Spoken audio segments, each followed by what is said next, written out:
So I open it, and now I have some of the stuff that I can take a look here. I'm getting all of the stuff that I need. Now I can go in and start going into my research, right? There So we go. This is what I was expecting. I think I was doing it wrong initially. you weren't This doing it wrong. You were just exploring everything that exists on the website. exactly. So, But which is fine, right? Like all of that stuff is part of the learning. yes. Now, this is the part where we would kind of go in and start looking at, all right, now I have an address. So now I can take this address, copy. Let's go over to Google Maps, for example. It's right beside the highway. It's in a pretty nice neighborhood. I'm looking at it right now. All right. Okay. Triangle shaped property. I'm okay with triangle shape as long as,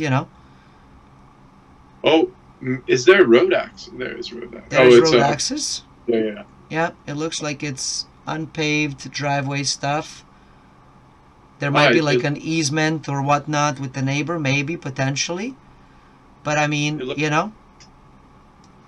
It's unfinished from what I'm seeing. Or when was this taken? Here May we go. 2019. Let's put the little human down. Let's see what we got. All right. Are we looking at the same thing? I think we are, right? I'm looking at... it's like, what was the address?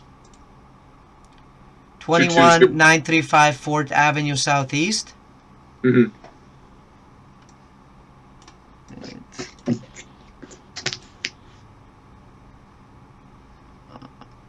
2139935.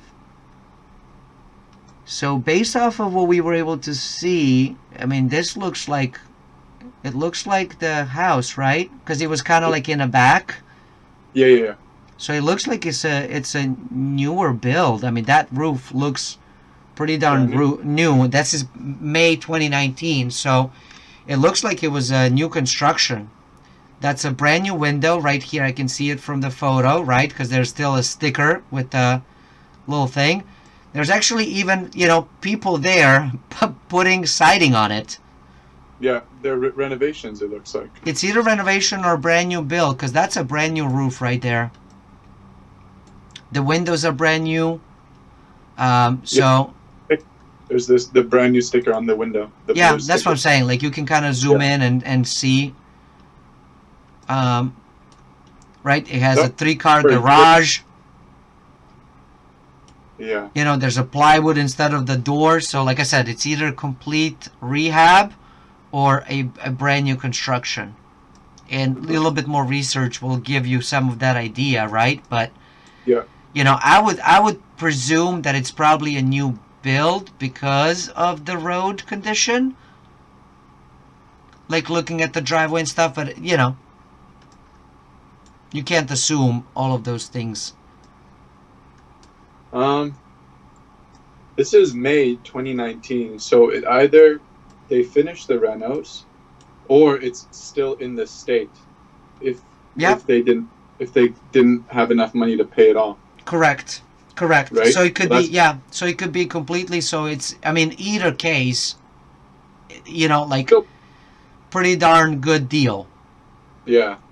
So you would want to just kind of understand a little bit more of, doing some extra research about it and, right, like digging in.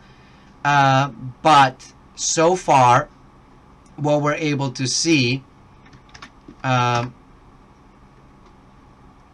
this could be a very high potential. All right, so I switched over to realtor.com, entered the same address, and this house is finished. I can tell you that much.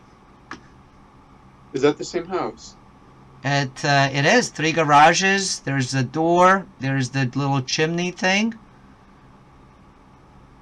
And they're trying to actively sell it right now for $1.2 million. How does that work if it's on bid for assets? Well, it's possible. So, I'm not a betting man, so don't take me for it because I'm not going to put any money.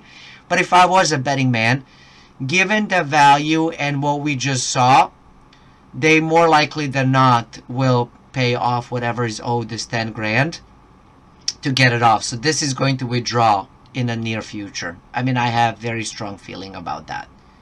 So, if someone buys this, what is this? This would be a deed. Mm-hmm.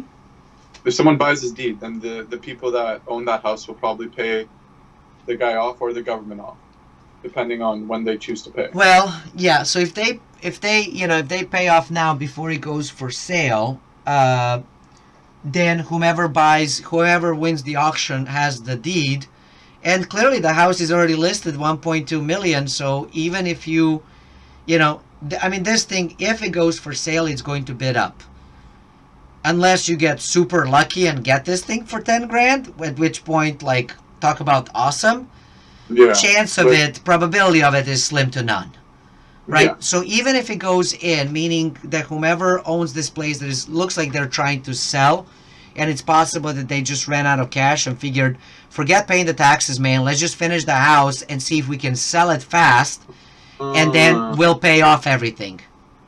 That makes a lot of sense. Right? Because we just saw that it was under construction when we checked it out. But now I'm on Realtor and it says for sale and it's active. It's the same house. It looks brand new finished. We get to see it has a beautiful fireplace. I mean, this is a brand new build. So I think that they're just hoping now that they can quick sell it. Potentially, whether they're going to beg, steal, borrow, whatever to pay off that $10,000, or sell it before it goes in to pay it. But if they don't, then it goes for an auction.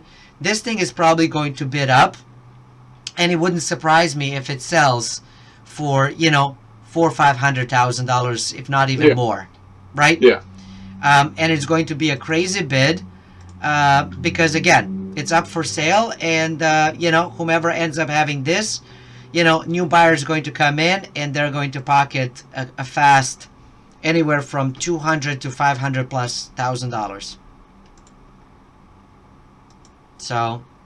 Very true. Okay. Yeah. Yeah, I think in the beginning stages, like I'm being too hard on myself, but in the beginning, just like kind of exploring and tapping in, I was definitely looking at the wrong stuff. And then what you just showed me now with this is all stuff you talked about, obviously in the course, and like I was very familiar with the filter, organize, like possible return on investment, like all that stuff. It was just about finding those tabs and like clicking on the right thing. Yeah. So it's just a matter of kind of getting to that place, and then it's really just play around, right? I mean, this one, heck, when are they going for auction? December, what it was? What was it? When is the auction? At 12. It starts December 2nd. December 2nd. So by when do you have to deposit? You have to deposit by November 25th. And today is 18, so I don't know. I just okay, so a week from today you would have to do it. But this might be the house, like if this thing doesn't close, doesn't withdraw by the 24th, I just might have to jump in. It might be worth it might be worth putting 10 grand on it. Well, yeah, odds are you'll probably get outbid, but odds are you might also not get outbid. That's ridiculous. Well, but this is part of that game. You just never know, right? So we can kind of think about it, right? You and I have thought about it, and you're like, more likely than not, it's going to go for 500 plus. It won't even likely show up, but if it does, it's going to sell for this. But you could have 100 people who looked at it and went with the same methodology that you and I did, right? Like, the chance is it's not going to go, and so they just sort of dismiss it automatically and move on to something that is more likely than not that is going to stay and that is not going to get outbid. They don't even look at it any further, right? So that's the part of that game of like you just never know what is going to happen, because you could have a bunch of people that just they see the deal, it seems too good, never gonna happen, and they just move on. Yeah. And so if you are that, quote unquote crazy person that was like, I'm still gonna go for it, you could. like I said, the craziest things have happened. It's not even, you don't lose if you get outbid. You just get your money back. You just get your money back. Yeah. Well, I don't know if I told you a story of when I did. It was Thurston County actually. I did a property, so there was this.